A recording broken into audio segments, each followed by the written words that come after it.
Hi everyone, my name is Ferenc. I'm very excited is an understatement. I am ecstatic to be a part of this trip and this experience, and it really is an amazing opportunity we all have, and I really hope as we move on to the next 2 weeks we can discuss this and talk about what we're getting out of it and what we're learning and how we're going to have it change our lives, hopefully. Is really just an amazing opportunity, and I'm so thankful that I'm here and participating in it, and that all of us made it out to this far, and we had the resources to do it, and we had the family connections to do it, and it really just is an amazing opportunity. So with so much ahead of us still, let's go ahead and get started. My subject matter for this project was the 7 Magyar tribes, Arpad, and a little extra, naturally, as I was going through the research. I was finding like, oh wow, like there's so much history here. I can make this as complicated as I want to make it, or as easy as I want to make it. I gravitated more a little to the easy side. My goal for this presentation is to talk to you guys basically with the information that I've been able to accumulate just by reading and studying, but I do have my notes here off to the side, but bear with me if I need to go into a little bit of each. I also want to give my dad some credit on this. He was very excited when I told him about this project, and he wanted to chip in and help me with a little bit of the research. His name is also Ferenc, so I'm named after my dad, and he came to Hungary. He was born in Hungary, came to the U.S. in his 30s. I'm first-generation American, so I very much grew up with a very heavy Hungarian influence in my life, and it's been challenging, but also the best thing I could have ever asked for. I'm proud to be American. I'm proud to be a Hungarian, and I'm proud to be participating in this program. So the 7 Magyar tribes were a highly organized system of families. Their names, and pardon my Hungarian language skills, I definitely am at a deficit. I'm going to list off these names. So we're looking at from the left to the right. Nayek, Magyar, Kurzsamat, Tarjan, Yenu, Ker, and Kesi. The 7 Hungarian tribes ultimately the leaders of the 7 Hungarian tribes ultimately took a blood oath and then thus swore allegiance to one nation. This is a portrait that actually depicts that happening. So we have those 7 leaders here. Interestingly enough, in history, the presence of the 7 Hungarian tribes is not disputed, but who the leaders of each of those tribes are open to a little bit more interpretation, though there is a more universally accepted option. But again, this is a very famous Hungarian portrait, and it's actually in the city hall of Kecskemét for display. Kecskemét is just a 1-hour ride from Budapest, 5-hour bike ride, or 18-hour hike for anybody that is interested, courtesy of Google Maps. So, like I said, the 7 tribes were historically acknowledged, yes, but there are two primary accounts as to the leaders of those tribes. We're going to go with version 1 from Anonymous, who was the notary and chronicler of Hungarian King Bela III. Reading off their names, we are looking at Almos, Elud, Ond, Kond, Tosh, Huba, and Tötöm. Version 2, according to Kezi, and from what I've been reading, the more universally accepted list is... by the way, Kezi was the most famous Hungarian chronicler of the 13th century. Arpad, Szabos, Gyula, Kyund, Lehel, Ersh, and Bulchu. Coincidentally, Almos is the father of Arpad, but I also have that later on in the presentation as well. Though Arpad was the name of the ultimate person who the 7 tribes decided to make their leader during the exodus to the current day Hungary. The Arpad dynasty itself did last for almost 450 years. So Arpad was the progenitor of most of the Hungarian, he was the progenitor of the Hungarian royalty and leadership, and for up until the 14th century.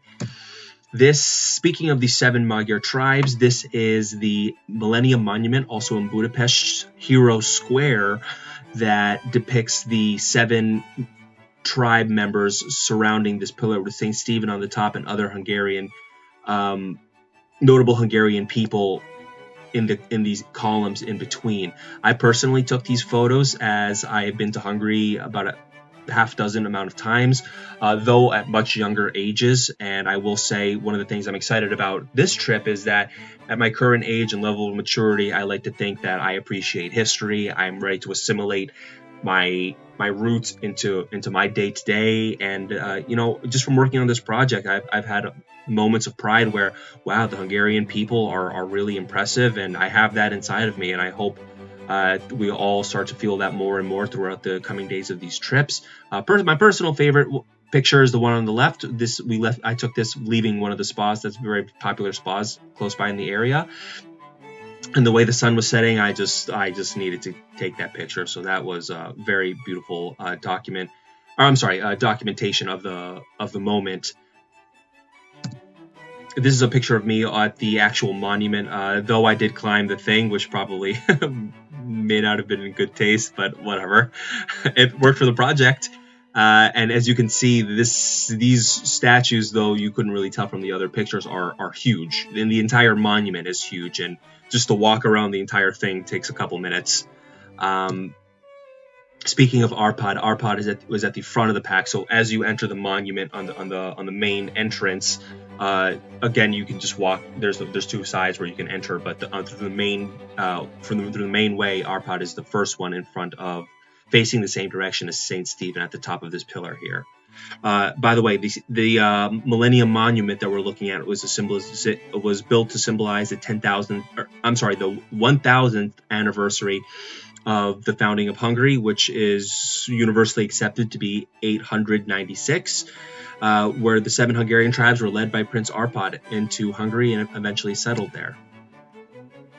So this map here is depicting the move from the Magyar people, initially from the inner regions of Serbia over to modern-day Hungary here.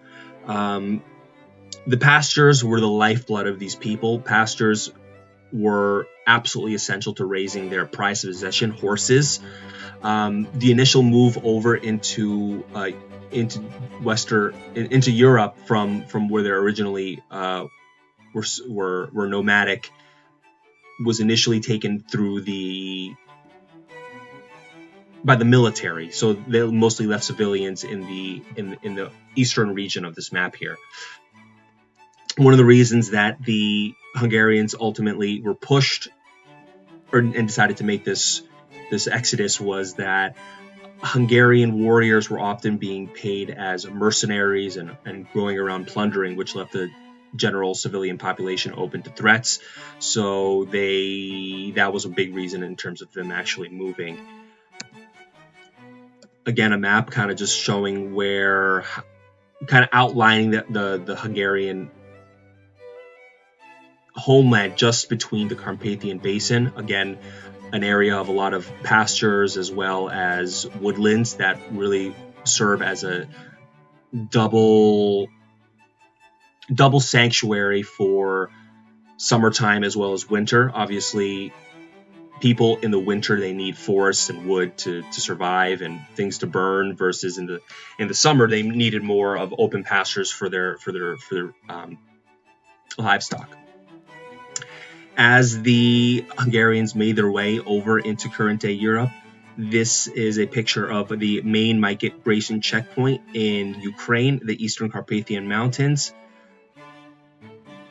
The summit hosts a monument of the passing of Hungarians people. It's actually, I didn't put a picture of it here, but it's 7 blocks kind of creating a gateway. And those 7 blocks, of course, symbolize the 7 tribes.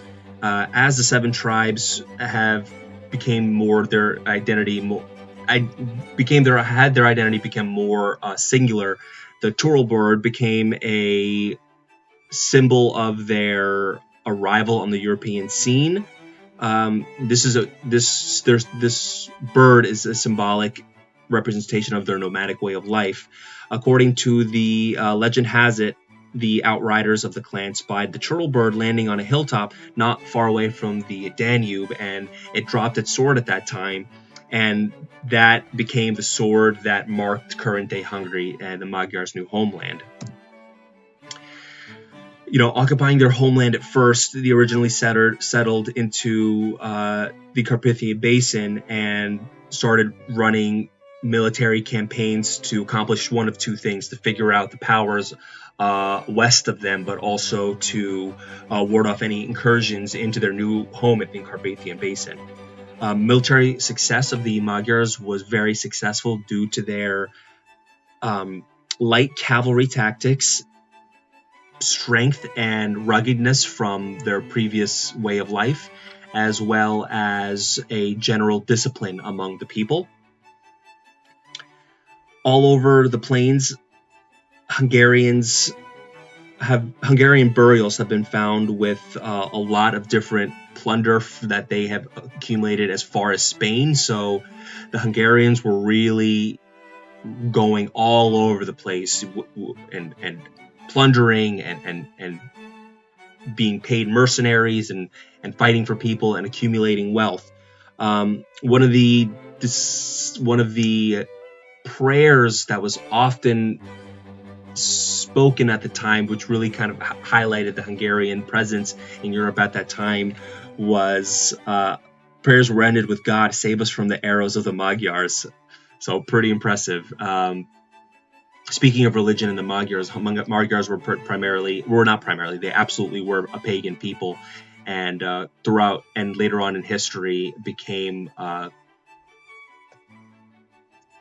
not modernized, but introduced to the Catholic religion. And this was done as a way from other tribes sending other regions sending missionaries, big difference, missionaries into the Magyar area to hopefully tame these wild horse people.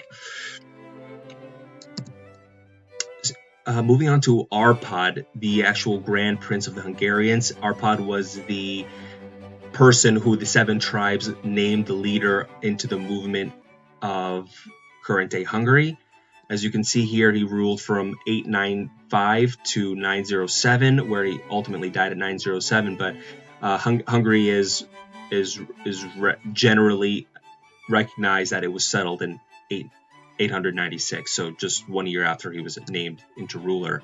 Another statue of him as well. Arpad dynasty was lasting up until the 14th century, and Arpad again was a progenitor of 450 years of power in the Hungarian realm. His father, Almos, was said to have been ceremoniously sacrificed to the gods just before the Exodus began. It was a desperate time. So in desperate times called for desperate measures, and that's ultimately what they did, which may or may not have contributed to Almos' son Arpad being named as the tribe leader, since it was his father that was chosen to have been sacrificed.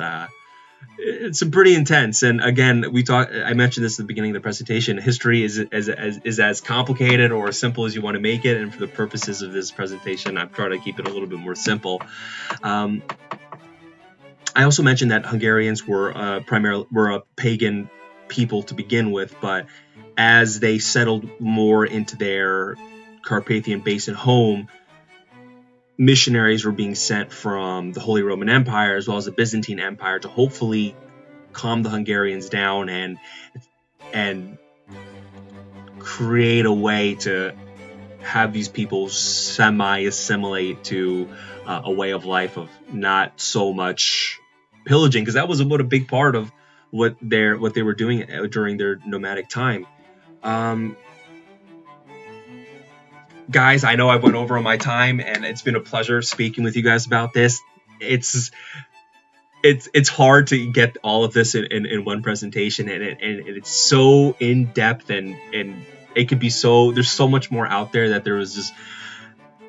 that's why there's books written about this, and it just really is a pleasure to have had this opportunity to do the research and talk about this part of history with not only my dad, but reflect upon this on myself, reflect upon this with you. Again, I'm looking forward to the rest of this trip and your presentations as well. But I'm going to go ahead and close up here, guys. Thank you so much for listening. I hope you were entertained and educated. And I'm going to go ahead and close this in 5, 4, 3, 2,